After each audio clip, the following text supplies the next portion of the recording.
have to see how Royal Never Give Up adapt to an okay day one performance. I mean, this was already going to be an important game for Royal Never Give Up, but I think it's even that much more important now that Kingzone has dropped a game.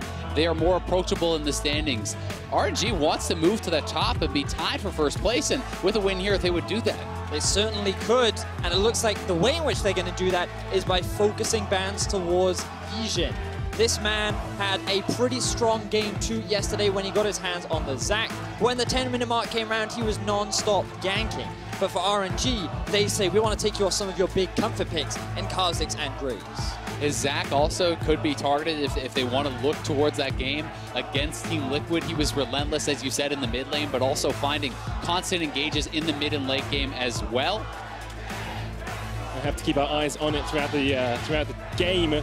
Camille banned out by Royal Never Give Up, Kog'Maw as well, the Swain, the Kai'Sa taken away by EVOS, and he said that Royal Never Give Up can tie Kingzone at the top of the table. If EVOS win, they tie it up as well. Yeah.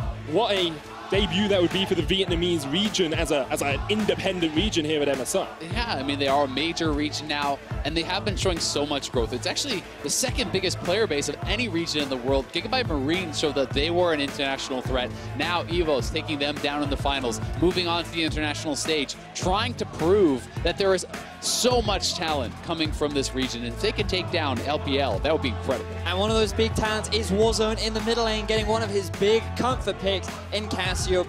He has a 100% win rate on the champion so far, and his damage per minute difference over his opposition has been rather significant in all of those wins. He's doing 200 damage a minute more than his enemy laner, which is, as you say, devastating, especially for a mid laner. Xayah Rakan here for RNG, though. That's a very strong bottom lane with a very strong AD carry piloting the Xayah. Yeah, no kidding. Uzi and Ming, certainly a frightening duo. You know, they really are in the conversation alongside Prey and Gorilla for who would be the best. And it's interesting to me when on day 1, Rakan gets through bans 0 times, day 2, 2 games in, picked twice, right off the bat. 0% win rate, though. 0% win rate, there you go. So EVOS, they're thinking a couple steps ahead. And look at how quickly this draft just comes through from both sides. It feels like a lot of prep has come into this, as RNG have already drafted themselves not only a very strong 2 versus 2 in the bottom lane, but they've gotten themselves an early strong jungler in the form of Olaf for Mlxg of all people as well. Where for EVOS, they've just seemed to go for comfort. They put Stark on top of the Ornn, which he used to solo kill impact yesterday, and it offers a strong engage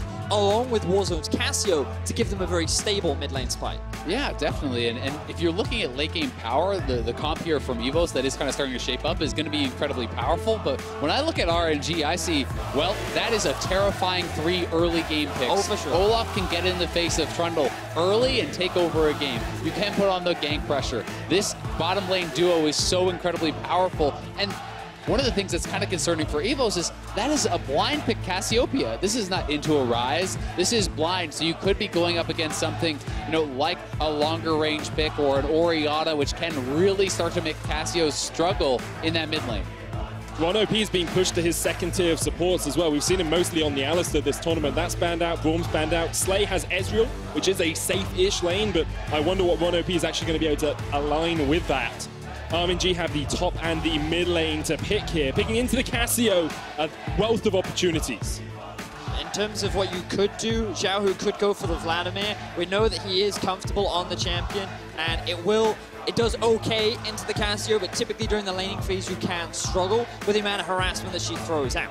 Yeah, I actually wouldn't be super surprised if that was also a top lane Vladimir into Ornn, because despite how it went last game, I do think that is quite a preferential matchup, and you can go for something like an Orianna, which is generally considered very good in the Cassio.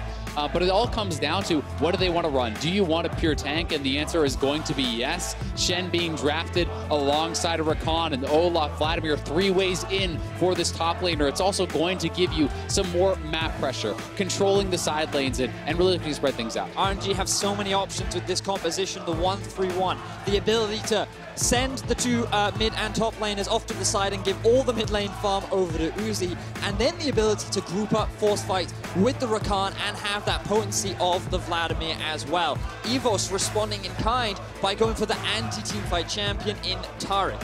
And I felt like I've had to yell this entire champion select because the crowd has been so vocal I'm loving it. for both these teams. Well, what we're going to do is we're going to have 30 seconds before we get on into the game, and after that 30 seconds, I'm going to ask for silence from us because we're going to listen to the crowd as we get into that game. Any final thoughts, guys, before we get on to Summoner's Rift? I feel like the biggest thing is that RNG's early game is potent. They have the strong 2 versus 2, they have the strong early game jungler, and at level 6, they have the Shen to make things happen in the bot side of the map. And for EVOS, if you can play that early game even, if you can stabilize and go into team fights at an equal pace, you're going to be looking good.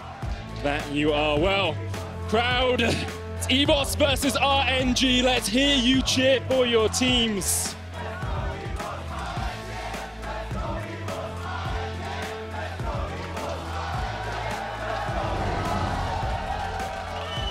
Atmosphere is electric. We're going to jump onto the Summoner's Rift in just a second. RNG yesterday, so strong when they played through Uzi, seemed to be set up to do that once again here. EVOS, on the other hand, upset Team Liquid, I think we could all agree, but have looked powerful when on their comfort picks. Definitely the case, and immediately my eye is drawn to the Ezreal. We see TP Ezreal, so bringing out the Prey special from yesterday. We'll see how Slay is going to be able to perform on it, because it can be considered a very ballsy move. You're going against Xayah Rakan. This is Uzi and Ming who can all-in you, and you're saying, nah, I don't need that combat summoner. Yes, there is the heal being brought from the Taric, but that could be an exhaust, that could be something else, and they are going to have to play this lane incredibly well to not fall behind. So we talked about it a little bit yesterday, but let's reiterate for someone who may just be joining us today. What does the TP Ezreal actually give you in that bottom lane? Well, I mean, one of the big things is that it gives you very safe back timings, especially when the priority is to get yourself an early tier, right? The fact that you can go back to base, buy a very quick tier, and then immediately come back to lane without losing anything is great. But on top of that, you have constant push, because when your opposition is trying to go back to base to spend their gold, you have the TP to always be in lane and always have that presence. Yeah, certainly the case, and it can be very strong as far as, sustain. If you're getting slowly poked out and you base, you come back with full mana and health, that is very powerful. But what it is much weaker with is a full-on, all-in fight. And that is something that Uzi and Ming are fully capable of bringing here with the Ignite, with the Aerie. This is a very aggressive setup here from Ming. This is not, Spellbook and something a little bit more defensive or utility-based. And that alongside a Predator Olaf and a Shen with the potential of diving there, that is terrifying. And we're going to have to see if Slay and RonOP can play this lane well enough to really make it work. And that's what excites me, because the thing about Slay and RonOP is that I seem to recall in their game versus Team Liquid, they got a level 1 kill in the 2 versus 2 lane by landing a very early Taric stun into an all-in from Slay. And I feel it's a lot harder into a Xayah Rakan, but will they play with that same bravado? Will they still look to be that aggressive in the 2v2? I mean, I definitely think they will. This is a team that does not seem afraid of anyone. They have talked about themselves. We are not getting the respect that we deserve, and we're going to show that you can't underestimate us. And so far, that is the attitude that they have come into the event with. People saying, well, they're going to get 3-0'd by Supermassive. Here they are. They beat Supermassive. Well, they're going to get slammed by Team Liquid. They took them down as well. And this is a team that we have not seen their limits just yet. Because they keep on expanding. I think it's a region we haven't seen the limits of yet as well. You look back to Gigabyte Marines, lots of people were saying they're the one good team from Vietnam. They're the one challenging team. Now we have EVOS stepping up to the stage as well. Vietnam is a major region, has a spot in World's groups, and if they get top 4 here, they'd be a pool 1 seed only a year after being made a major region. And what has impressed me a lot is the fact that when the Gigabyte Marines came onto the stage, you could arguably say that they won a lot of their games through cheese or surprise, unique strategies, whereas EVOS have only played standard. They have very typical meta champions. Sure, we see a couple of differences here and there, but mainly these guys are playing to what the meta dictates is good, and they're making it work. They definitely are. I mean, they straight up outplayed Team Liquid, and these trades are looking very good for them. Ming walks out of lane to ward, they move forward, they punish that. We're going to have to see. I think level 3 is really going to be the big one, though, for RNG. When they hit that mark, they can look to get aggressive on this bottom side with the Xayah Rakan. See, Mlxg is pathing it down towards this bottom lane. Have to remember how troubled a time it was for RNG to actually get here to MSI. They went all the way through the gauntlet, beating EDG, beating WE, Snake, IG, some of the other favorites for the LPL crown. But now Uzi has earned that crown for himself. He will be looking to transfer that into an international performance. And the last time that we saw Uzi at an international tournament. He had a pretty good run, made it all the way up to the semifinals with RNG, even after qualifying not first seed in their region. And typically he does have this strong presence at international competition. And so far they started off day one pretty strong, not quite able to take down King's Own, but coming into today, we've already seen a big shift for Fnatic. And I'm curious as to who will make that shift between these two teams. Will we see the Mlxg of the regular season where he goes to these unpredictable and unique gank patterns? Or will we see Mlxd where we have a couple of more creative and not so effective early game effectiveness? Have to find out, because if you can't find the early game ganks, if you can't create that pressure with the Olaf, you know, when you hit 6 as a Trundle, I just straight up think Trundle is worth more. And when you're looking even in the 1v1 with challenging smite plus the ultimate, it becomes exceptionally hard to even win that duel. So you know, you want to have the pressure, you want to be able to create action as an Olaf and really be in the face of this Trundle before you can kind of get to that comfort level. So how do you create that pressure? What's the pathing, what's the vision control you need as Mlxg here to really put the pressure onto EVOS? Well, I mean, I feel like it's a patience game, right? Because one of the big things is levels for the side of RNG. You have Shen on your squad that at level 6 you can look to make a play through bot lane. But also Uzi and Ming need to keep this wave pushed up. They want to be hitting the tower as often as possible. And ideally, they want to be chipping away at Slay and RonOP's HP. Because if they have just a slight health advantage, that makes it very easy for Mlxg to flank in through the river, come behind the tower, and then with a Shen on your back, make that dive very effective. You can see the advantage Slay has, though, because even if you chip him away, teleports back, picks up a tier, comes back, bases back, teleports back into the lane, has the tier now, and is actually miles ahead of Uzi in terms of itemization. Yeah, and when you get that super early tier, it kind of lends itself, but, oh, nice shift out, but it lends itself going towards this double tier build, right? You want to be getting this stacking as early as possible, but Mlxg up on the top side. Going up towards the top side, not ganking bot as we expected. LetME gets a lot of damage down. Stark's going to land the knock up here as well, searing charge away, and only has to burn the ult to escape. And this kind of ties in with the creative and unique gank styles that Mlxg has, because you would expect his early pressure to be sent towards the bottom side of the map, whether it be vision or trying to steal away camps, but instead he goes towards the Shen lane. He actually tries to get an advantage in this top side, and unfortunately he does not find an early kill, but it puts a bit of pressure down. And if it works out in the future, this is how RNG find these strong leads, because they know that Uzi and Ming will find advantages for themselves. Gotta say, Stark played that exceptionally well, though. Very, very calm play. And now it's YiJin up here on the top side. The pillar is available. I think Flash is at least going to be forced. Yeah, LetME will flash out pretty early from that. Thought he could stay around for a little bit longer. Mlxg was on the way up as well, but don't think he's going to be able to do too much in a 2v1. He's just going to back off. That's a smart call there. It may stay around, though. If LetME wants to actually TP back, you can then perhaps look to kind of create some sort of pressure or at least help reset the wave. Good call, good call. That's exactly what LetME does. Means that the wave can't be forced all the way in by EVOS. LetME doesn't have to lose any CS to the tower. And that Shen always has the Stand United threat as well. It's also the fact that EVOS always have to be worried. Ooh, gank in the middle lane. Ragnarok used early. There's the Hemo Plague as well. Warzone with the flash out and the heal. Should be able to survive, but that's both his summoners down. Top to mid, Mlxg now finding 2 ganks, where top side he couldn't find very much, but a very effective gank in the mid will put Warzone on the back foot. And he's already been struggling in this laning phase so far, and while XiaoHu does burn both the summoner spells, he's just going to continue to advance the lead that he's already built up for himself. I like this from RonOP, though. Come, help your mid laner, push out this wave, allow him to perhaps get healed back up, get reset, and get in a comfortable position. And expecting Warzone to just go straight back to base now. Back up, try and complete that first item, or even build up towards the Catalyst if he wants to go down a Rod of Ages route. Has the tier for himself at the moment. Ooh, we got to see a gank up in the top lane. Remember, LetME no flash, but he does have the shadow dash. Does have the taunt, can look to get over this wall. That's exactly what he'll do. The blast goes there as well, and it's just consistent pressure from both the teams. No one really finding that avenue they want for the first kill. Thing is, if you make it hard for the Shen to ulti to bot side, it limits one of the early game options that RNG do have available to them. And you can already see how difficult it is for Uzi and Ming to all in onto Slay. And he's been doing a good job of keeping up in farm. But I wanted to quickly touch on, you brought up the TP earlier, Medic. Just look now at the itemization that Slay has picked up for himself, because he went back to base, he grabbed the tier, immediately came back to lane, and then when Uzi and Ming backed, he backed at the same time and got himself the Sheen.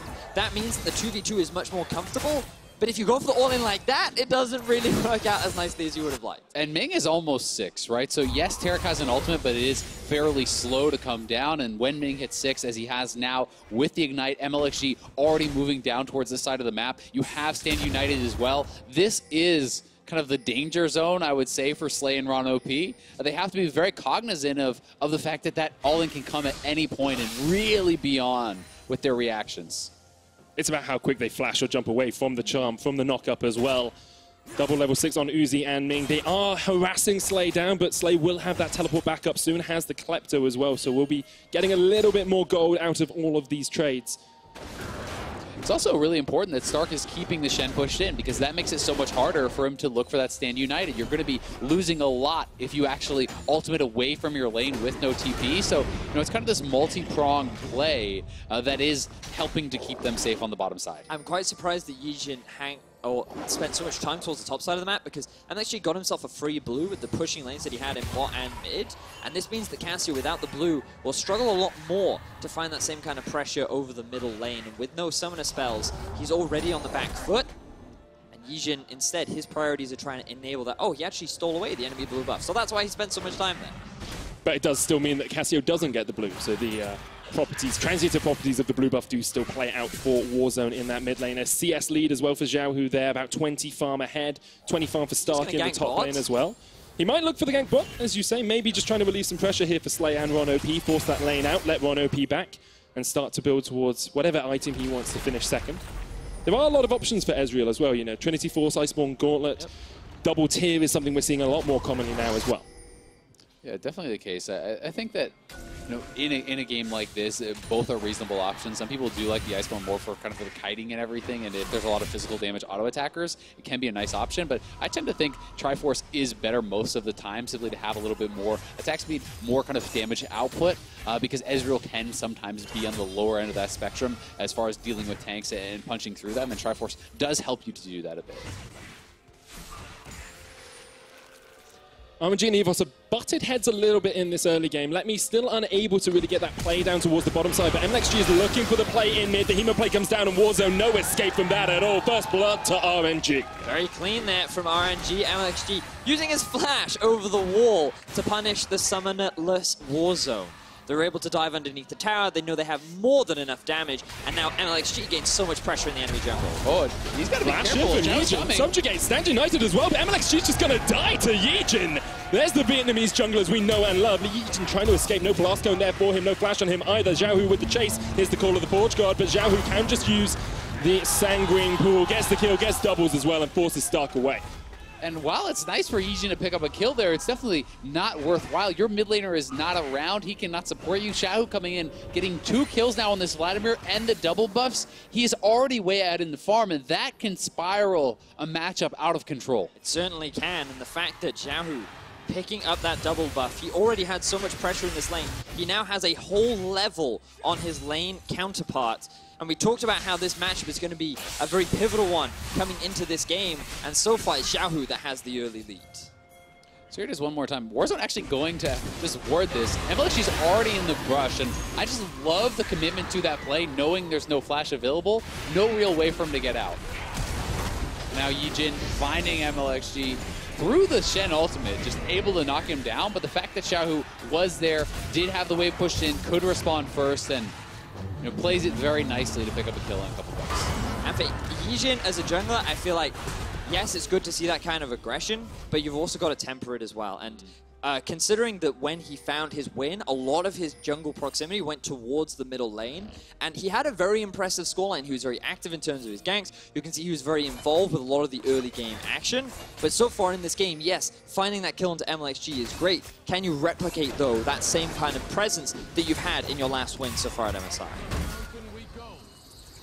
And for RNG, on the other hand, things have switched from a very bot lane focused idea playing around Uzi. Yes, they have a composition to do it here, but in the early portions of the game, it's all been about XiaoHu. It's all been about getting him ahead in the lane where he struggled so much yesterday. And really, so much credit to Slay and RonOP. I mean, Uzi and Ming have been crushing lanes. They are going to be pushed off now. I mean, potential 5-man bot here, but YiJin in place to actually defend them, and they're doing a very good job staying relatively even. Yes, their turret is being pressured, but this is still, you know, coming on 14 minutes in the game. Their turret is up. They're holding out in that 2v2, and I don't think many people would have expected it from, you know, a lane like this going up against Uzi and Ming. Yeah, I mean, because Uzi so far has had a pretty impressive tournament. He spent a lot of his time in the enemy's half of the lane. He has built up incredible CS advantages, and they might look for an all-in. Stun's going to land, but the charm comes out as well. RonOP pops the ultimate to keep himself alive. YiJin was waiting in the wings as well. Not too much burnt there by RNG, only the quickness from Ming. Subjugate did come down as well. The chase continues here from EVOS, but will eventually be stymied. I think they're just trying to push the wave out so that Slay and RonOP can go back to base. I would say that one of the big issues that Slay and Ron are dealing with right now is how strong XiaoHu is. Enables him to very easily gain priority over the mid lane and then move towards the bot side of the map. And now Slay, oh, his back gets interrupted. The thing is, Ming used everything to get close enough to interrupt the back. And so it's just like, okay, cool. My teleport will be up. But they might actually now look to try and take the tower. Slay's ultimate, fortunately, will be coming up, and YiJin is on the bottom side of the map. So it shouldn't be the end of the world. But losing that early tower will give RNG a lot more freedom to start moving Uzi and Ming around the rest of the map. Yeah, and if Ming can be unlocked, there certainly is a lot more playmaking potential. The engage here from Rakan can be so strong. And XiaoHu looking for Slay. Straight through YiJin, who didn't even realize he was coming. Slay does get healed up by RonOP across the wall. XiaoHu underneath the tower, start coming in with the teleport as well. As the Call of the Forge God connects onto the Vlad, the dazzle, the stun. XiaoHu caught in the limelight as EVOS get a kill. Yeah, XiaoHu just tries to wander on in there, but there's so many members from EVOS on the bottom side of the map. 4 people show up, they shut that down, and now they're going to be the ones pressuring for first turret here. That is so huge for EVOS, shutting down one of the main pressure points for RNG. But now they have Shen ulti and they have a flanking Mlxg. Stand United on Mlxg, the double taunt as well. RonOP has to flash Stark, does the same. The dazzle comes out, but the quickness is too much. Ming gets the first. Stark and YiJin forced underneath their tower, and RNG now looking for that first turret. And that's really the first time the EVOS have overreached in this game. They did not have their AD carry with them. They push up, they get punished, and now very likely going to lose their turret here. But 4 members of EVOS, again, they're so good at moving around the map, at supporting this bottom lane, and really playing the map exceptionally well. The big thing here for RNG, though, is because they forced 4 people down towards the bot side, XiaoHu then gets back priority over mid lane. EVOS don't have an opportunity to go back to base and reset, so it is RNG that have control over the map and are the ones pressuring onto both the mid and bot tower, along with securing control over the Drake. Banner being there means that RNG will get the first tower of the game with it. A 2,500 gold lead 16 minutes in. It's been slow, it's been methodical, but it's been very good from RNG. I always love how you see how teams actually allocate gold when you're getting a first turret, and every time it's with RNG, Uzi's given solo gold, and I think that's the right decision because it gets you, to a power point, and splitting up the gold unless it's completing an item generally isn't worth it. Quick rotation here from EVOS. Slay will be able to teleport up towards that top lane. There's a big wave there, and looks like XiaoHu is the one who is going to answer. Oh man, that TP pretty weak. XiaoHu flanking? Oh, Slay's not in a good spot here at all. LetME flash, taunt. XiaoHu comes in from the side, says thank you very much. I will get the final auto attack down for the kill. And that Vladimir is looking mighty strong. That is a big misplay. That is, I mean, the thing is, you don't have vision on the rest of the map. He TPs into a lane where he thinks, hey, I've got a big minion wave, I can look to force this, and XiaoHu with a very easy and clean punish. And no one else is there as well, right? Exactly. Maybe you can make that play if you don't have vision, but there's 3 members behind you. No one is even on that side of the map. So while he got away from XiaoHu on the bottom side, there was 4 people from EVOS. He just TP'd blindly up to the top side and does get punished, and another kill going to be donated here over to XiaoHu. So we get a replay of XiaoHu trying to set up this dive down in the bottom lane, and XiaoHu initially looks like he's got a free kill. He can trade a 1-for-0. I don't think he's expecting the answer TP coming in from Stark, but also he doesn't get a Shen ulti. Maybe he thinks that he has that as security as well. And this is where we see the use of the Shen ulti, with the flank coming in onto EVOS. They do only find themselves 1 kill, but naturally off the back of this, they find the bot tower, and they drag Warzone down to allow them to get pressure over mid. You know, and something that XiaoHu is going to have to always keep in mind is how much healing and damage reduction and shielding comes out of the Taric, right? You have Guardian, you have heal, you have the actual heal coming out of Taric, and all those things can help buy you time as well as the Bastion for that ultimate to land. And sometimes you kind of overestimate your burst potential. Vladimir can really be shut down by that kind of AoE reduction, the AoE healing that can come out. So we'll see how he's going to be able to handle that. Now we're starting to see the 1-3-1 here from RNG. Shen actually sitting in the mid lane. XiaoHu went down towards bottom, whereas Uzi and Ming have rotated up towards the top lane to answer Slay and RonOP. Definitely opens up the map for them. Have to remember they have those globals. They can react quickly to anything that EVOS might start and try to do. It's also kind of fun to see how much scaling EVOS is actually investing into. Triple tier with an already kind of pretty heavily scaling comp. We're going to find out pretty soon if Slay is going to go for the double tier build, because he already has his Muramana. That has been completed, so he could pick it up now if he wants. Yeah, when you said triple tier, I was like, oh damn, did Stark build a tier? And then obviously, talking about the Taric, very common to see that build on the support, given how mana intensive he is. But you're right, we'll even see the quadra tier in theory. No should Stark go for it. RNG haven't picked up the Rift out here. Wait, it wasn't stolen by any chance, which means they can't pick it up. I'm pretty sure they just took it. Unless the True Shot Barrage came in or something, but I'm pretty sure they just took it. And RNG now, that's a misplay. That is a misplay. And it's going to time out. Wow. That is a first. I've seen it happen once before. I can't remember what game, but I've definitely seen it happen once before. Not at MSI. Not at this sort of level. It's just a creative diss. It's like, we took the Rift Herald, but we're so good. We didn't even need that. It's like what Rockstar did yesterday in the Fnatic game, where he just picked it up and used it straight away. I think that was something else, but sure, let's go with that. It's not quite on the level of taking Baron and then I'll execute Azael. That's the ultimate. So RNG have opened up the map a little bit more with that bottom lane tower. EVOS still trying to answer the pressure that is coming out from Royal Never Give Up, but they are falling behind, about 3,000 gold behind now.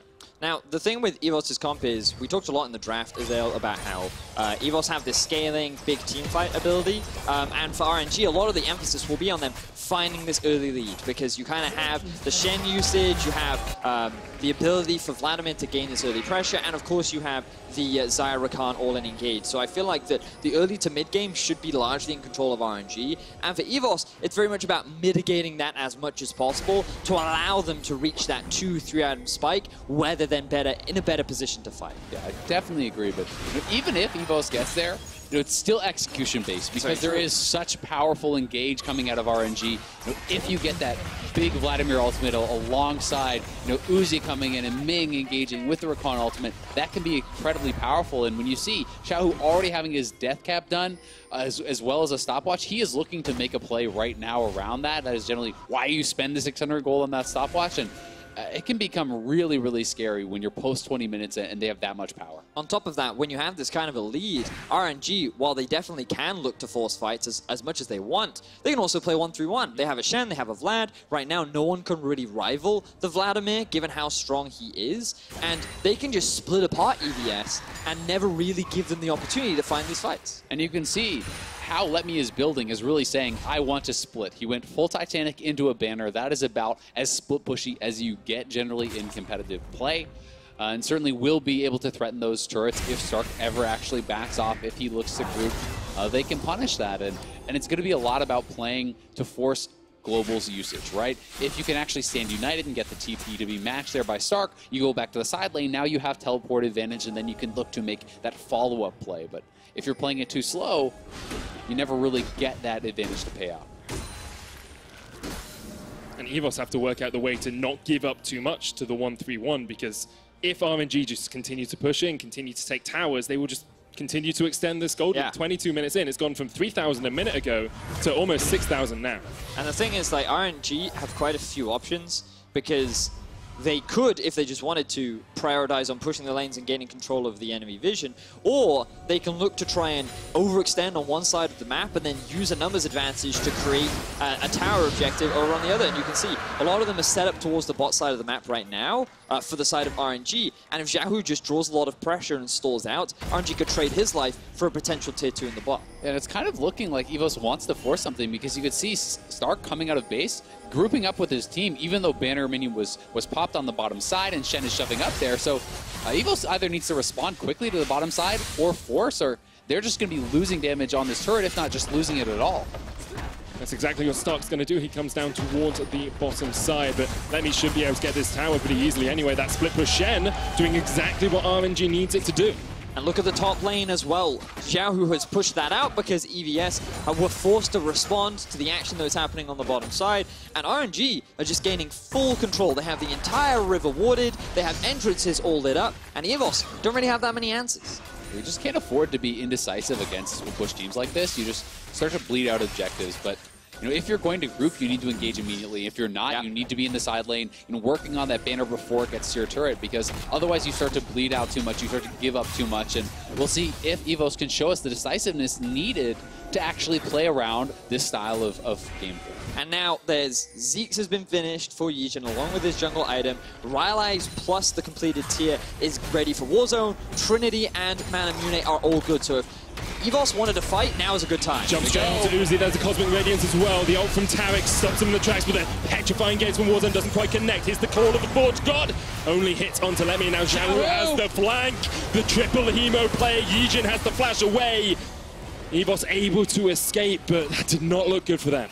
They tried to force a fight onto the 4 members of RNG, and they brought XiaoHu down while also getting LetME to ulti. So this was like best case scenario, but RNG were in a better position to fight. They still have all the summoners available for Uzi, and now they're looking for YiJin. Jump straight onto YiJin. That's the jungler dead, and Baron in their sights as well. Slay is going to be able to catch out Mlxg, but LetME does have the dash in just a second. And Ming still has his ultimate available. He didn't actually expend that. Plus, they have global advantage now because that was what I talked about. Stand united for teleport. You can now put your Shen in a side lane and force them to come to you, then teleport to the Baron and look to take that play. So look for RNG to either force or start to play the map again and try to get that global advantage. And this is so much like the way that RNG played in the LPL. You know, we always think of the LPL as this aggressive region, this teamfight region. Talking to Frost previously, she's like, yes, RNG are aggressive, but they play a methodical 1-3-1 style the best, and they can win teamfights alongside that. So now that they're getting ahead in this 1-3-1, the teamfights only continue to snowball in their favor. I mean, the one thing that I will confidently say about RNG is that they are a very smart team. Their setups are very clean, they do not often skip steps, and very regularly, as you rightly said, they're a lot more patient. They don't feel the need to force a fight if it will not gain them anything. In this situation, they found a nice pick onto YiJin, but that wasn't with the intent of then gambling the Baron away. They didn't want to try and take any over-eager risks. They maintained control of the river, they backed and spent their gold. They've now hit 3 items on many of their main carries, and now they're in a better position for a more likely and safer Baron. And to speak a little bit about those 3 items, as we're going to get a fight. Charm lands straight onto YiJin again. The jungler falls first. Royal never give up. Playing around the map impeccably at the moment. Now they're going to push up towards that top side. Yeah, Slay actually the one to answer because he has the teleport. So, you know, despite the fact that LetME got a global advantage over Stark, well, there's another teleport user to actually go down there. But if you look at Uzi's items, he has completed 3, but is not the standard Essence Reaver plus Shiv item plus IE. He actually rushed straight for a double Zeal item. And to me, this is trying to capitalize on the power trough that Slay has while going for your second tier until you have that Archangel's. Flash onto Ron. There's the knock-up as well. Can't even get the ult down in time. RNG picking off EVOS 1 by 1. You have so many options when playing around Baron, whether it be looking for a pick or trying to rush it down. RNG is saying we never actually have to start this because EVOS have no control over the Baron pit. So every time they come anywhere near, we're going to find a pick. And meanwhile, LetME's just going to sit off on a bot lane and split push. So RNG are putting so much pressure absolutely everywhere right now. Looking for the flank in the mid lane. That's a dead Warzone. Slay low as well. Stark in the front line, but XiaoHu jumps all the way into that back. Stark now having to flash away himself as well. RNG playing with their food at the moment, forcing in this mid lane tower.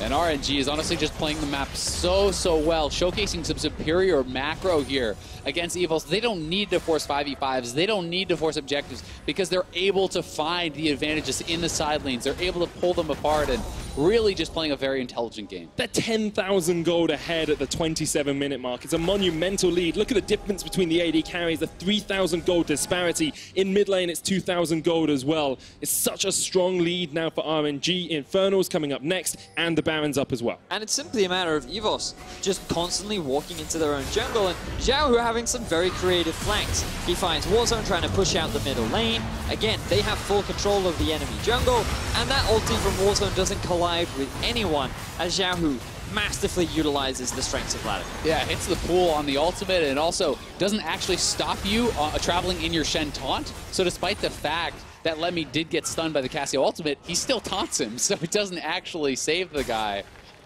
Just really well-played fight again by RNG.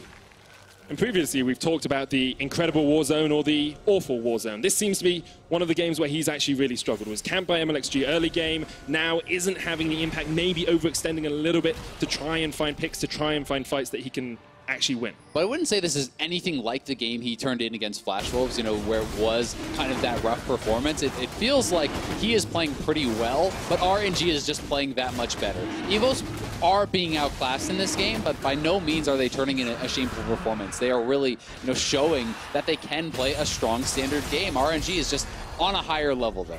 And I feel like during the laning phase, the moment RNG took that first tower, and a lot of it comes down to the fact that EVOS, if they just hadn't overextended for that bot tower and stayed around, they probably could have extended the laning phase a little bit longer. But because RNG TP'd in and forced them to stay bot, and then EVOS had to delay their backs, when there's no one to contest those towers and RNG are able to take both bot and mid in very quick succession, they just do not ease up on the pressure. And you can just see that EVOS are yet to get to tower in this game. That is where a lot of this goal disparity has come from, and RNG have not taken their foot off the pedal.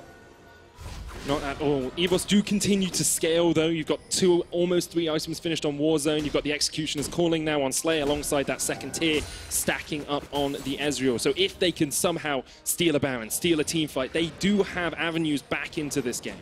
Yeah, you really are kind of waiting for the Archangels now for Slay, but Uzi is getting pretty scarily ahead, right? You know, he already had his 3 items for quite some time, as I was talking about earlier, trying to utilize an earlier power spike with a second Zeal item before IE, but he has his last Whisper now, and that BF Sword is very likely working towards his IE, and at that point, he's just going to be putting out so much more damage than Ezreal, where he is in his build progression. It becomes so tough because RNG has powerful engage, they have the map advantage with the global pressure, they're controlling vision around the Baron, and it really chokes out your options besides just face checking, which no one on EVOS can actually survive to do. And I'm just blown away by how much farm Uzi gets all the time. Like, I don't even, like, is there even that much farm in the game? Like, it's unbelievable how you still have XiaoHu and LetME farming effectively while giving him so many resources. He has 14,000 gold right now. He is just so strong that even if EVOS, with a strong teamfight composition, find a successful fight, RNG have just such a big golden item advantage, it's difficult to see RNG losing those fights.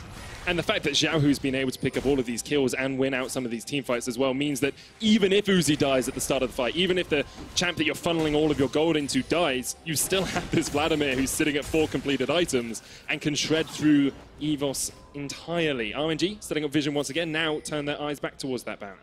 It is really funny when you look at the CS and you actually, because 10 CS a minute used to always be that that magical benchmark where like, wow, they're farming so well, and you see XiaoHu ahead of that, but down 60 CS. Yeah. XiaoHu's coming in with the Stand United as well. Warzone once again overextended in the lane. There's a Cosmic Radiance. They need to keep that Cassio alive, but already she's dead. Here's the call of the Forge God as well from Stark on that backline, but all of RNG are just shredding through EVOS. A double for Uzi, the knock-up on YiJin. That's going to be another kill for RNG, and they can either go, oh, what is that?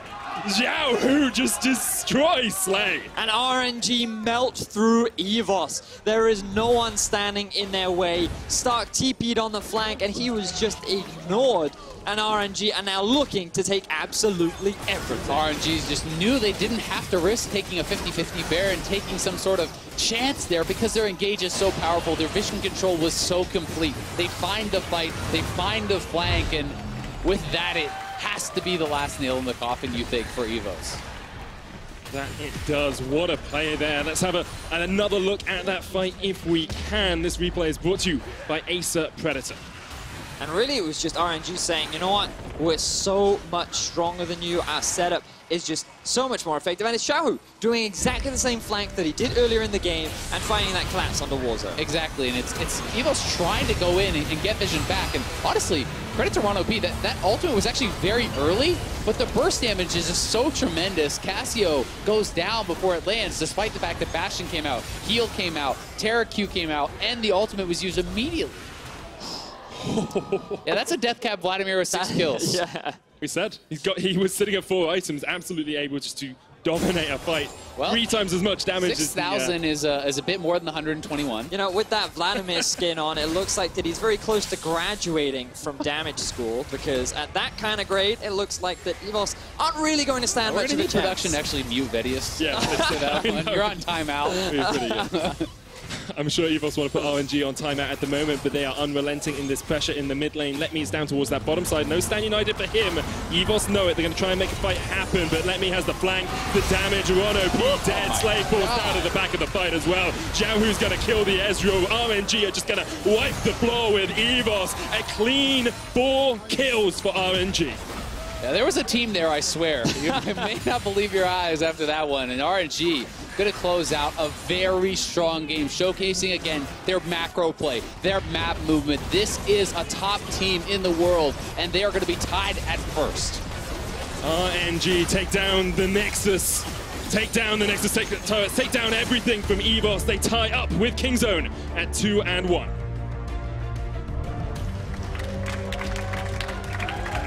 And overall, it was a very clean game. The fact that Uzi had 18,000 gold, but XiaoHu was really the standout performer, not only winning his lane, but then taking that lead and moving it around the rest of the map was absolutely huge. We put a lot of focus and attention on how well will RNG play through their bot lane, and to be honest, it was XiaoHu that was using a lot of his resources to take that first tower bot and then just be so impactful in these team fights later on. Definitely the case, but from EVO's side, they turned in a strong performance still. They were playing RNG even throughout the entire early game, bringing out the TP Ezreal and this Taric. They were not falling too far behind Uzi and Ming. They were showing that they can compete against these top teams, but for now, they are still that level behind.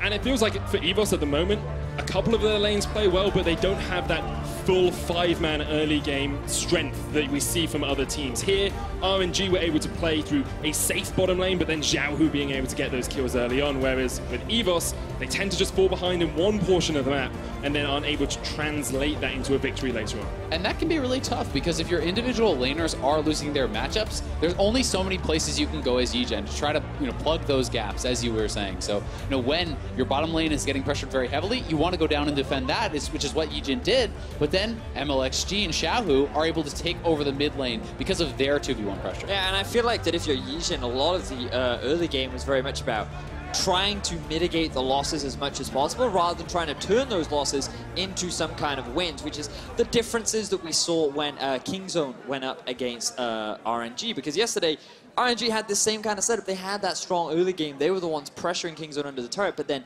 being able to find those opportunities to swing the game back in your favor, find those early advantages, is really what enables you to challenge these top teams. And unfortunately, YiJin couldn't find those. Yeah, well, when we return, Flash Wolves look to keep their winning streak going as they face off against Team Liquid. Don't go anywhere.